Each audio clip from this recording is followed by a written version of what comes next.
Hello, hello, hello. My name is Muyo Adigun, and this is the Redacted Nothing Show. I am back with Hannah Ajala. Hannah, welcome back. Welcome back. It's really good to Wow. see you. How How are many you? years later? Um, It I'm really well. I'm it really has well. been I'm really 7 years. thankful.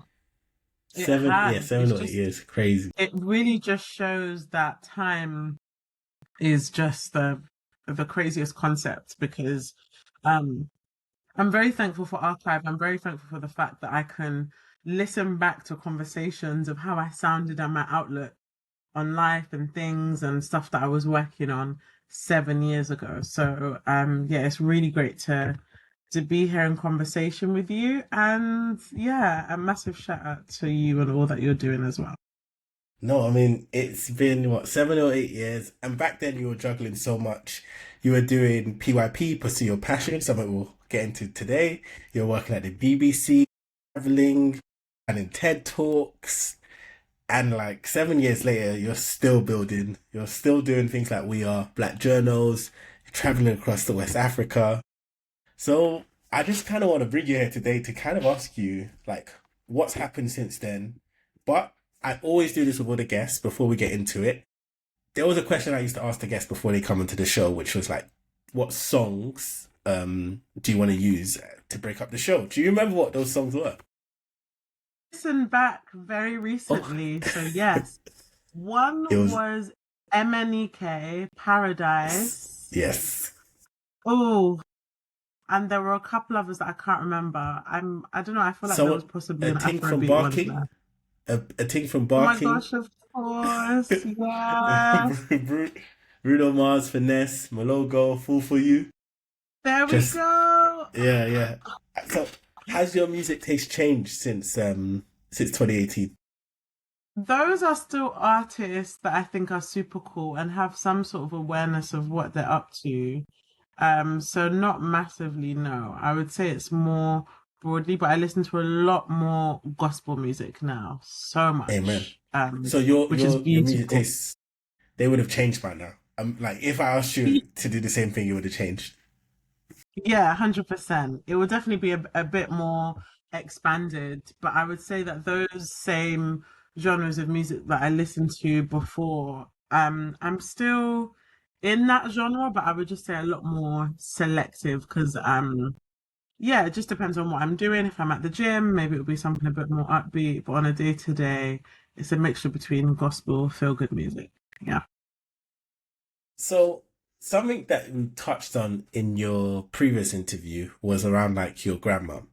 And that moment really stuck with me just because one, because of her age, but two, because of like your necessity or need to like go see her. I remember you saying that you went back to Nigeria 3 times a year just to visit her, just to talk to her. I think you even done an interview with her. So I wanted to ask you what what is your relationship with her now? Like how are things Oh, that how is just slipped my how has her mind. story inspired Yeah. you? Her stories inspired me in ways that will continue to live on with me forever.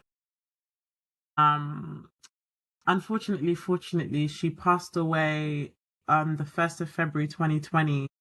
So just a couple of years after we had that interview. Yeah. At the age of I think 108, 109. And she is literally just the epitome of strength and joy and wisdom. And I feel so empowered to come from her. I remember also saying that people don't really see the resemblance between me and my mum, but people see the resemblance with me and my Yeah. grandma. Like my mum is a lot more fair in complexion, and her face is a lot more wide, whereas mine is a little bit, more oval. And the resemblance I have with my grandma is crazy. So it's almost like looking in a mirror.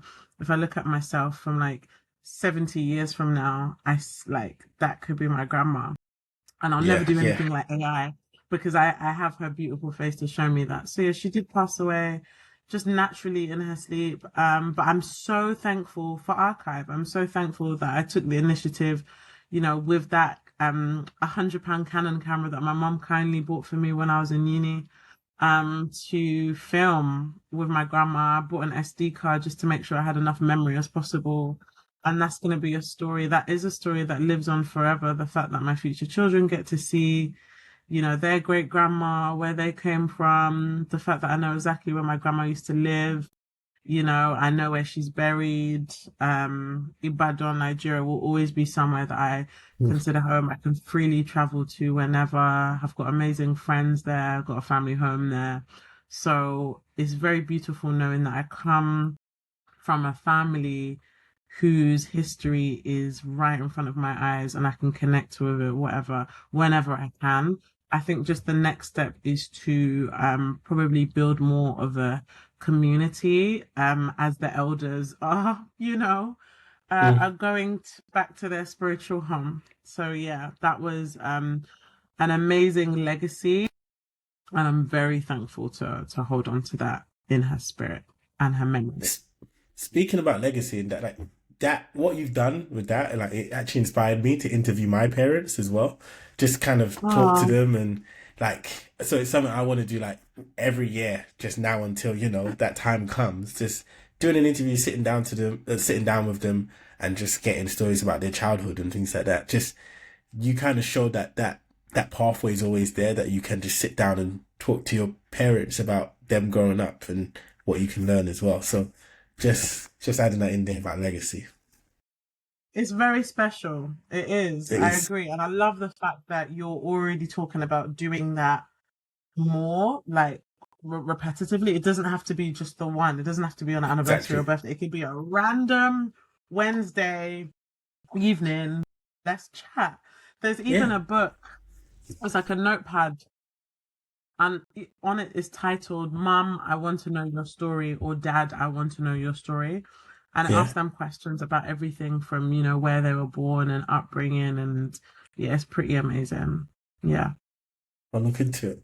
So please we do. can go to back to 2018 and you co-founded Pursue Your Passion. So this is a mentoring scheme that was a central enterprise founded by yourself and your co-founder Rachel. Um, do you want to speak a little bit about that and what happened to it? Yeah, absolutely. So PYP, Pursue Your Passion, that started in 2015, 11 years ago. And that was literally just a way to shed light on things that we didn't see being supported by when it came to um aspiring to be something, but at a young age. Like there wasn't a really clear framework or support or useful slash helpful networking events that could quite literally help someone to feel encouraged and empowered towards their career path.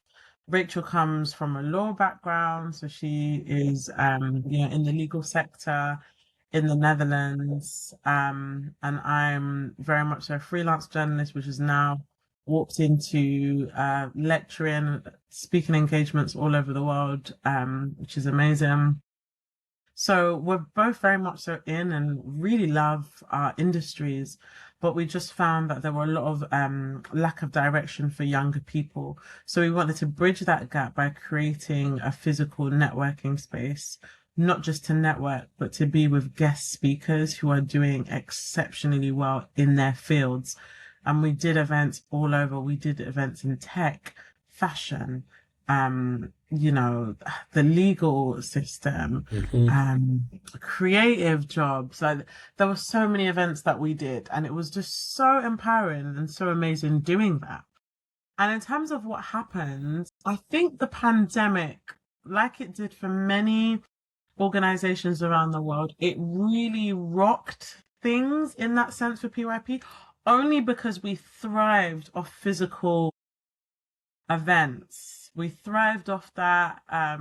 Rachel had moved to the Netherlands, and I think we were both quite young as well, and both figuring Yeah. out our own steps. So with that, that meant that the framework wasn't as strong as we'd hoped it to be able to plan extensively about next steps for PYP and how it can grow beyond the physical. And I've learned so much from that I've been able to also implement that into my own community of Black journalists, because people literally show up because we ensure that we made, I'm talking about We Are Black Jazz, I'm sure we'll talk about that in a little bit, but we ensured Yeah, that we had like more intimacy that goes far beyond a newsletter. Like we knew who was part of our community, and that came from a membership. If you look at a bunch of, organizations, memberships are a really big thing to the point where any event that yeah, you do, people will show up. You'll know who these people are. It's easy to like be in comms with them after, obviously social media being a big part of that. And I think once that vision is more clearly aligned, people are just going to want to become part of this. They're going to want to volunteer and randomly send emails for you.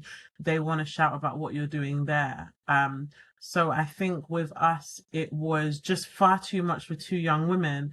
And by the time we could even think about expansion, that's when a majority of the world had shut down. And the only form of communication was via comms. That wasn't really our strongest suit at that time. Our yeah, strength was in physical numbers. So I think, yeah, after 5 years of amazing events and connecting with wonderful people, we just decided, I think it's best to close this or dissolve this, because I'd much rather us announce that, we've done these bunch of amazing events and we've connected with amazing people, but because of the pandemic and things out of our control, we're just gonna put a gentle stop and thank everyone. Because I'm the type of person, it's either we're here or we're not. mm, And it's being very clear about that. I don't think anyone asked me what happens to PYP because we made our exit or our goodbye very open. professional, amicable, and final. Direction is better than speed. And you'll notice that a lot of businesses and enterprises and what have you fail because there's not a clear idea of direction. Something will be launched, and within 3 to 6 months, you go on the pages, you don't even know if they're there or not. There's Yeah, been inactivity. They're not keeping people in updated with what exactly has happened slash is happening. So the fact that we've been able to do that for 5 years is very proud of that. And I think that's added to the type of person I am as well. I will never put my all into something, especially as someone that is quite front facing, if I'm not going to be consistent with it or if I'm not going to yeah, show up. There's loads of little communities that I love to support, but I make it very clear what my capacity is. And I think that's very important for young people. If you're starting that business, you just need to be very honest with yourself about what you can give and how happy you are to keep that ship going, irregardless of what happens. Can you still show up for it? So I'm very, very glad with what we were able to achieve in that space of time. Um, and yeah, the lockdown brought many, many blessings, which I'm thankful for as well. So yeah, it's all a mixed bag. And the lockdown was also when Rachel became a mama. So what a life-changing time for congratulations, her Rachel. as well. Yes, Rachel is amazing. So yeah, uh, onwards and upwards, but very glad to have done it because I never want to end this life. When I'm, God willing, as old as my grandma, I don't Yeah, want there to be an ounce of anything left to me. Like, oh, Hannah, you should have started that PYP. You were talking about all the time. Why didn't you start that PYP? But it's like, no, we started it. We started it, we did it, and we realized you've after done it, and five you've years, you done the know what? journey. We've done the journey, and yeah, let's take the keys out of the ignition for now. So yeah, it's all about, not forgetting, not fixating on the what ifs, but just focusing on the why not. Right. You mentioned Rachel there as well. You also mentioned she didn't come to the interview, but you did mention her. You said that she's more than a friend, she's a sister. I met her at age 15, and then PYP Oh, happened 5 years later. We started with like a really amazing friendship sisterhood. You went to the same church, families know each yeah. other. She's from Essex, I'm from London. She's Ah, very academic space, straight A student. It's so good to hear like co-founders, especially back then, to speak so for you to speak so gleamingly of her, but also for you to still be friends as well and be so supportive of her. So that is a really, really good thing to see, especially because PYP had to end by the pandemic, but your friendship survived just like it survived before PYP. So that's 100%. really good to Yeah, see. it's a In blessing. terms in terms of like community building, you mentioned it, you touched on it there, but do you want to speak a little bit more about We Are Black Journals? Yeah, absolutely. So We Are Black Journos is literally like my baby. We Are Black Journos started halfway of starting PYP. So that's when I was like more heavily working full time. Well, I started at the BBC full time. That's when I started like working there more heavily, and I was growing professionally and all other areas. And I was also noticing disparities that felt uncomfortable. And by that, I mean working in parts of the BBC that were broadcasting podcasts, for example, to audiences who don't speak English as a first language. So when you hear that description, you think, okay, the people that are working in this department surely must be diverse. And to my shock horror, in a department of probably about 60 people, I was the only non-white person there. And I had a conversation with the editor.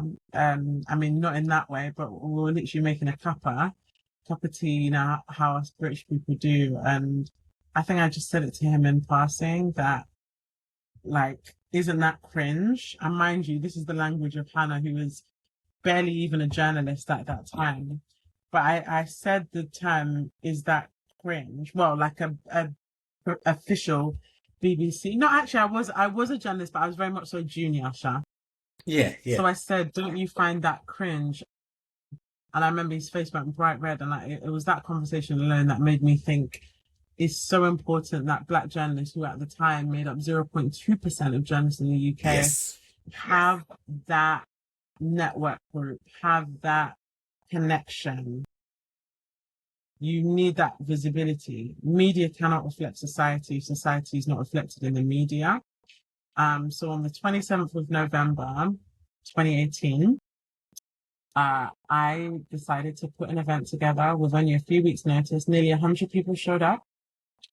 Popcorn, the amazing brand, sent us some boxes of popcorn, which was so lovely. And the rest was Costco because I don't believe in doing events without food.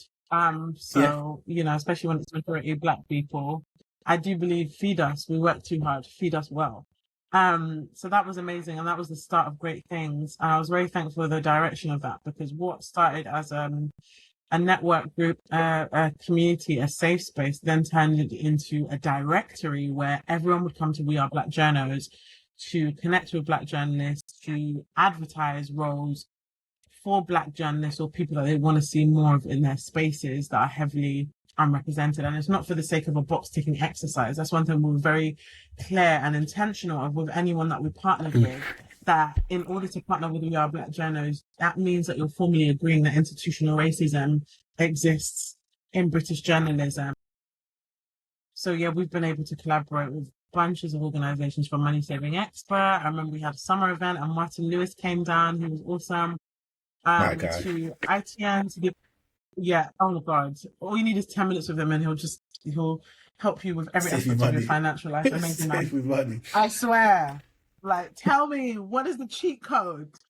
Um, yeah, to the BBC. And funny enough, that editor that I first had the conversation Yeah. with that essentially birthed the idea of We Are Black Journals was on the panel of that BBC event, which meant a lot to me.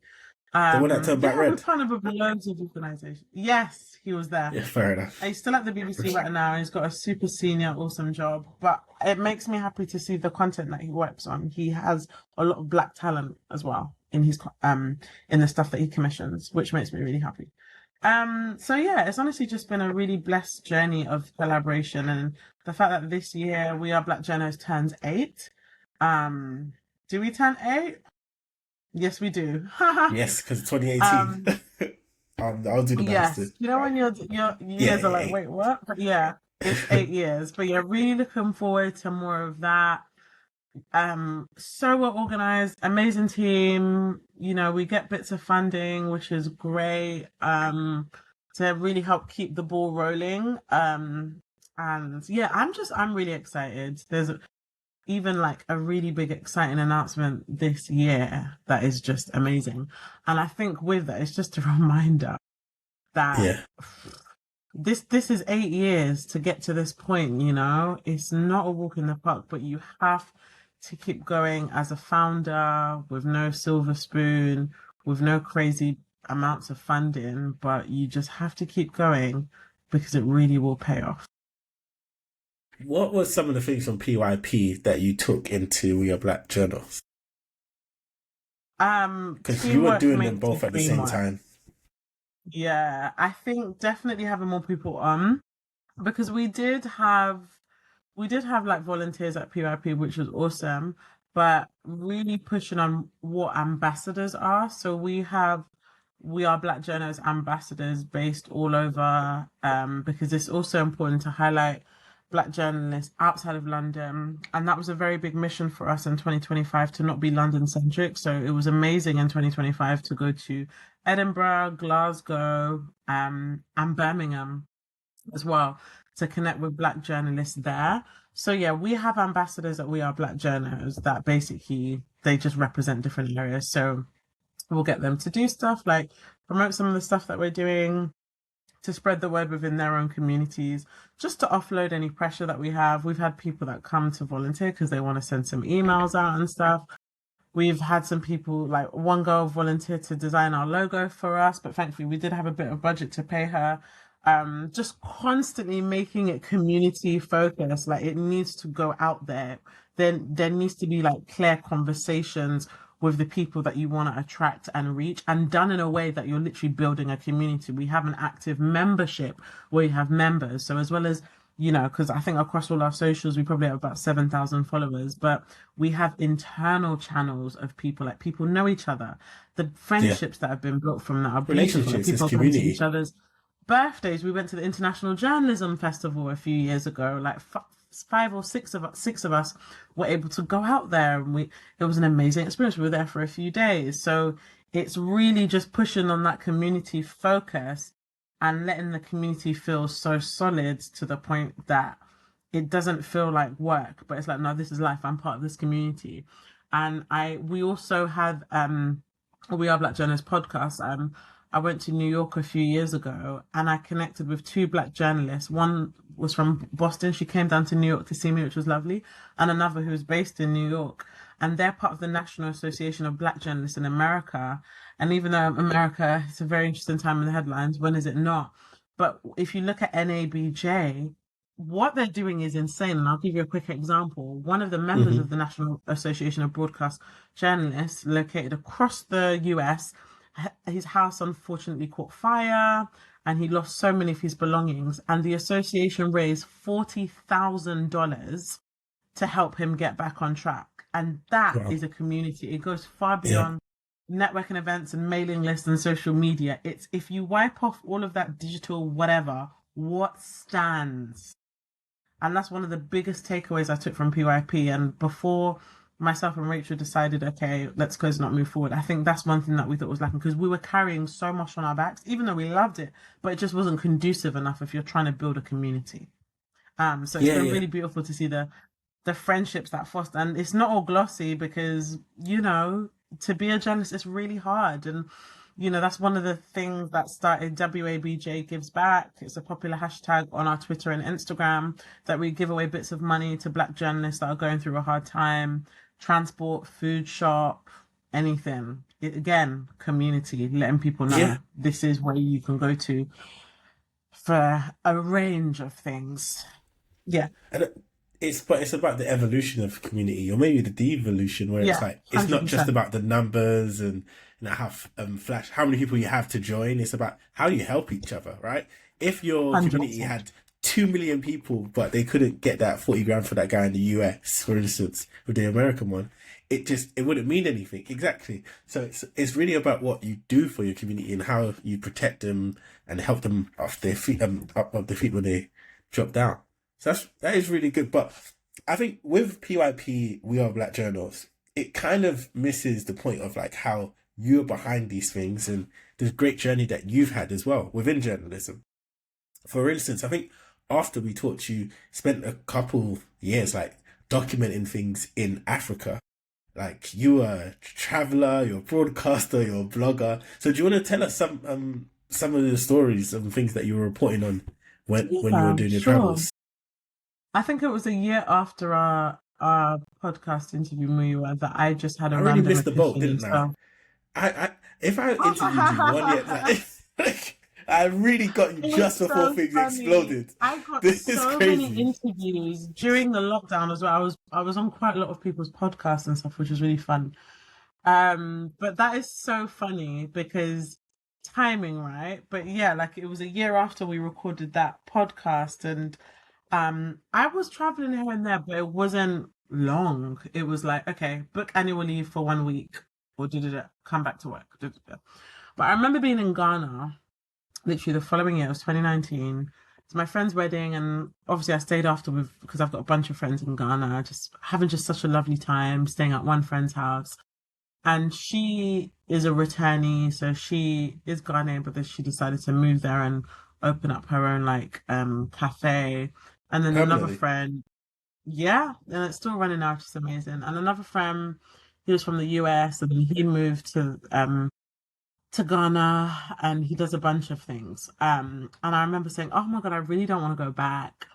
But I've got literally, so this was probably on a Saturday when I'm saying that. On Monday, I'm flying to come back to London, and they said, Hannah, oh well, why don't you just, what was it? It was like, why do you have to go back? And I said, I have to go back because I've got a full-time job and I'm needed on the team. And then the other friend said, Hannah, why don't you decide when you want to work? And something just went off in my head. I thought, what? Like people can actually do that? That you can decide to just uproot your life and decide when and where and what you do. And from that August 2019 throughout the rest of the year, I opened a document and I did crazy amounts of research. I was working at BBC Africa at the time, and at that time, I had accumulated so many amazing colleagues from all over the continent. I had colleagues in Madagascar, and these aren't people that are just like, hey, hey. It's like, no, we actually chat and gist and chat on WhatsApp, and I thought this is pretty incredible. Um, like what kind of stories do I want to work on?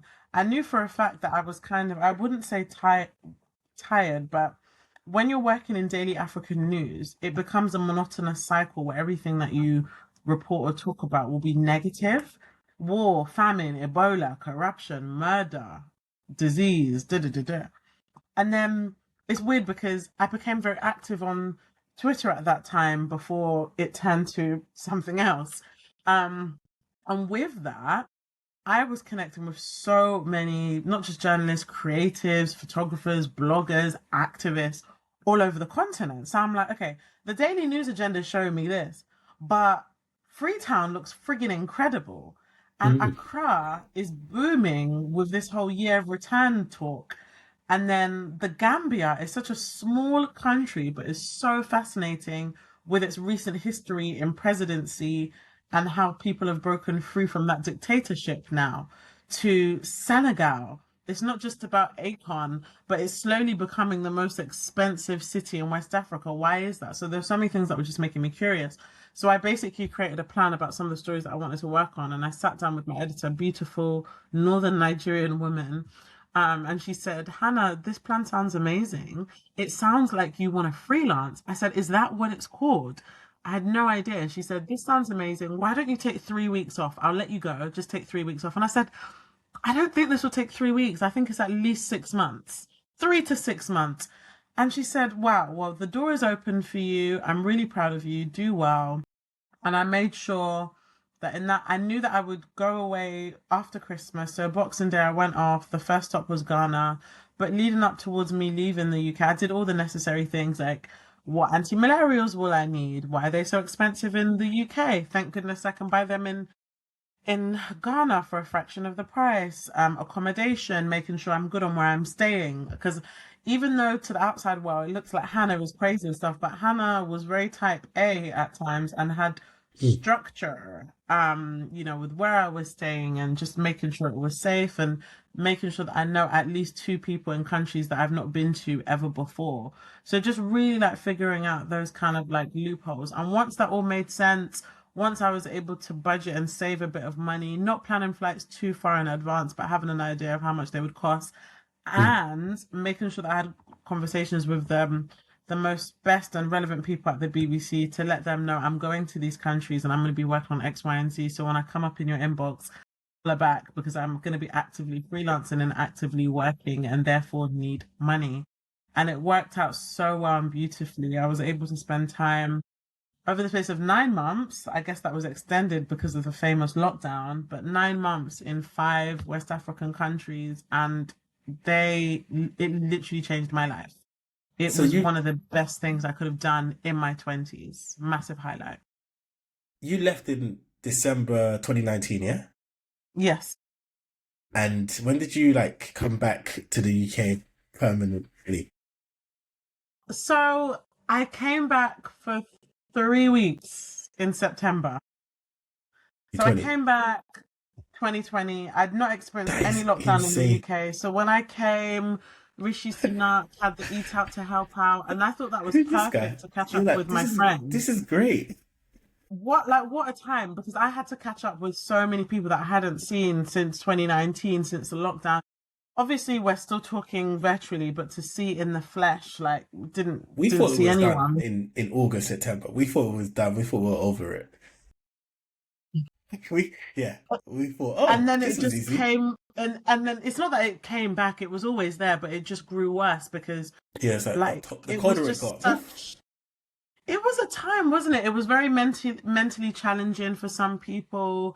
So when people were back outside, people were very much so outside, and Yes. I was doing, a bit more work and research and freelancing, and I had this desire to explore more of Francophone Africa, which I didn't get to explore yet. So that's like Togo, Benin, Ivory Coast.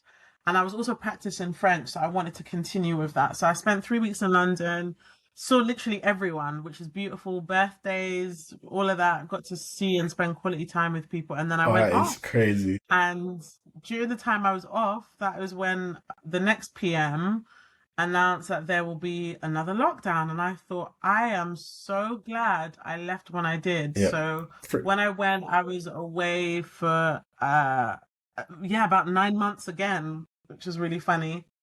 But that was also wonderful. Lagos is probably where I spent a lot more of my extended stay because Lagos is a super familiar ground mm, and it has probably like close to everything that was needed. I would say like my biggest list of contacts were in Lagos or Nigeria.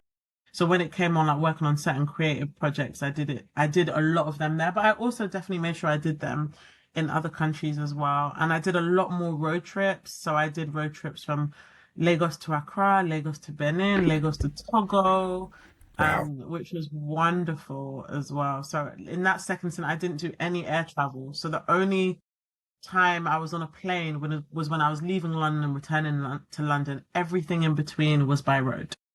And was that because of the pandemic as well? Just because I was gonna ask, like, how was it in You these could still countries? fly.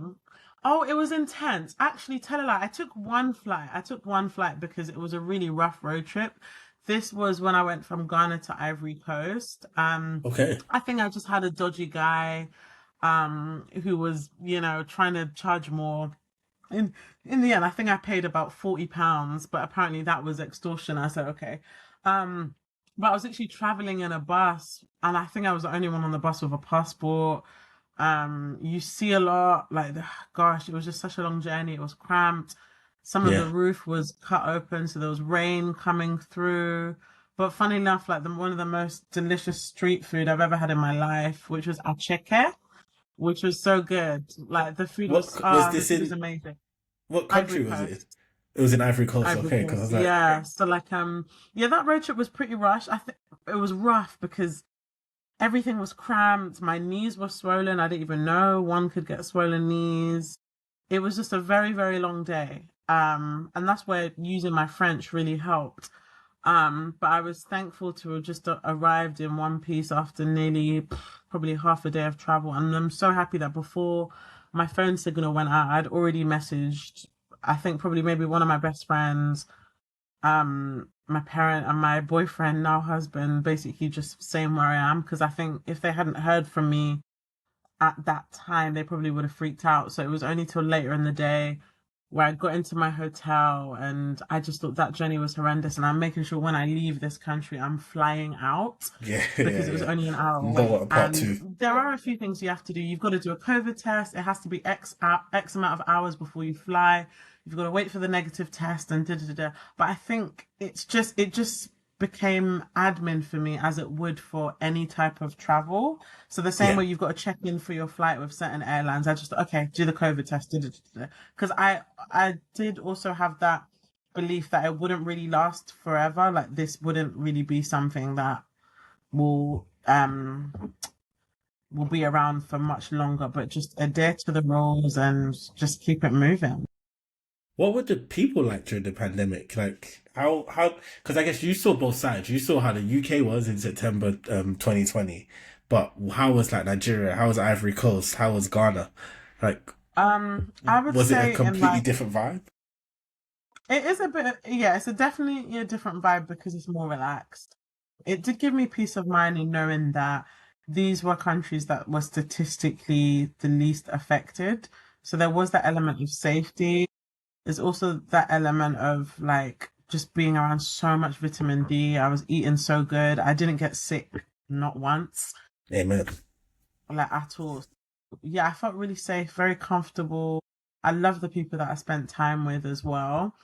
But of course, knowledge is power, and you've also got to understand that you're in parts of the world where the cultural beats science every time. So that I did, hear about communities that just didn't believe that this existed.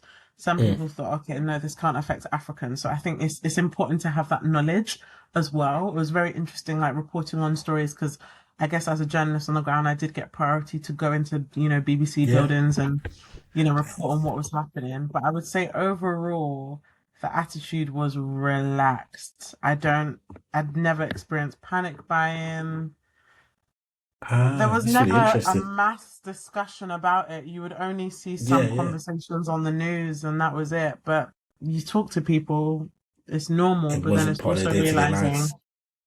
that poverty grew worse for many people that did rely on the outside for income. So that was a really sad time because Mm. people had stock to sell and some of them were not even restricted, they were banned from doing that. So in turn to them it means that they were banned from having a livelihood.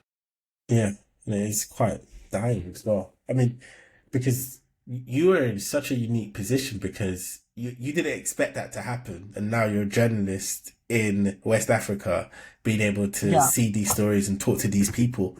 Like in your 2018 interview, you mentioned something about pursuing your passion is hard, it's tedious, like when you're actually trying to pursue your passion or when you're trying to climb up the ladder or get closer to where you want to be, but it shouldn't Yeah. mortify you all the time.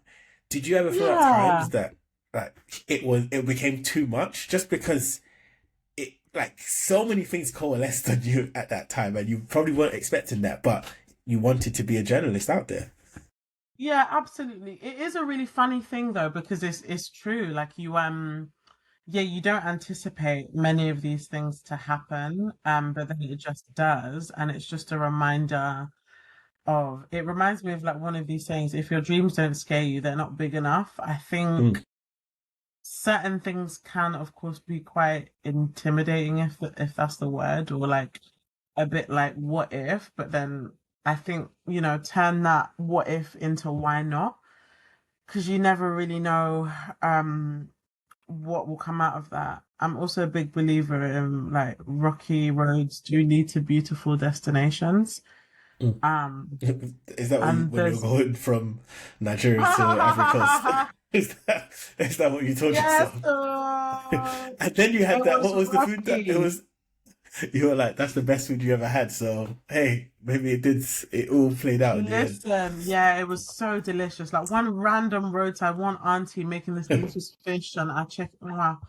Check If it. that's Yeah. why I think the way that I travel and why I think, yeah, I've traveled with all of my close friends, all of my best friends, because I'm a very easygoing person to travel because I've seen madness. I've seen every layer. Mm. I've, you know, in I think in the year 2022 was the first time flying first class. I was on first class 2 months in a row and it was absolutely glorious. And I've been economy and I've, been in like what do you call it, in like a stuck road trip and so forth. So it is a mixed bag of experiences. But I would just say to anyone, honestly, don't feel the pressure to do it all now. I think just look after yourself in the process. Like literally what is worth doing well can sometimes take a bit of time. And and I think if you have the passion to take your dreams and aspirations in unfamiliar ground, it proves that it's not just about betting on yourself, but it just shows that you care so much about that career path that you're going towards that you are happy to follow through that path of trust, of hope, Mm. and of faith. Like you don't know what the next step looks like, but you're gonna go for it. Yeah, I wanted to ask about like advice. Specifically, advice that you would give the 2018 version of Hannah, Mhm. but just when she stepped into that radio booth to do an interview about PYP. Yeah. What advice would you give her? What would you tell her? I would tell her that confidence. Yeah, I'm so proud of her for that confidence because she had no idea what was around the corner. She had no idea that she would decide to like uproot her life and move to West Africa and work on all these stories. But it's that confidence and that self-belief that's led her to where she is those years later. She's now a multiple award-winning journalist and reporter and, runs a successful organization. And, through her love for travel and people and storytelling, she met her love of her life. Um, and yeah, it's just the joy to embrace the growth. I love growing. I love learning. I'll never stop that. So I'm very, very thankful for the now. And I'm very thankful that I get to listen back to that and say, not just look how far you've come, but I'm so proud of that Hannah because that Hannah planted a seed. Yeah, and that's the great thing about about doing these type of interviews is that we can look back and see kind of the spirit and the confidence that you did have and how it's manifested now. And I said to you before the interview, like in 10 years, I'm going to interview you again. And I can't wait to see what you've created because, yeah, I just want Um, to say thank you. Like, really appreciate you thank coming back onto the you. show. Like, we haven't even like touched the surface in some of the things you've done. We haven't gone into your TED Talks. We haven't gone into Love Janessa. We I haven't even know. spoken about your family, your five brothers. Like, there's so much to do, and it's really good to be able to talk about things like We Are Black Journals and just the impact you're making in the industry. But Thank I'm you, my happy I was able dear. to interview you just before you exploded because I don't know if I could have got to interview you if I got to interview you Ah, a year later. come So I'm on really happy. now. I'm really happy. No, But I really appreciate you, thank you so Muiwa, and much. just keep up the excellent things that you're doing as well. Like this is such an important conversation, and it makes me so happy knowing that it's here and it's very important archive. Because the beautiful thing about archive is that it lives on. So thank you for also, you know, doing this. Yeah. I wanted to close it out with just one more question around that mentorship. And just you mentioned Claudia in the like she used to work for Channel 5 in the previous interview. Do you mentor anyone now? Are you still being mentored? Excellent question. I would say around the time of PYP, I was heavily involved in mentoring. I would, send monthly emails, even though I barely got a reply from some. But yeah, I've always been very passionate about that. I'd like to say, especially for people and We Are Black Journals, I'm a mentor to everyone. So I love mentoring people in our community, and uplifting them in the best way. So I'm always happy to give advice, always a DM or email away. like that. And she's not lying, people. She is that nice. Anyway, thank you so much, Hannah Ajala, for coming on to the Redacted Nothing show. I really appreciate Thank you you coming back. so much, Muiwa. Keep up the amazing work and we'll speak soon.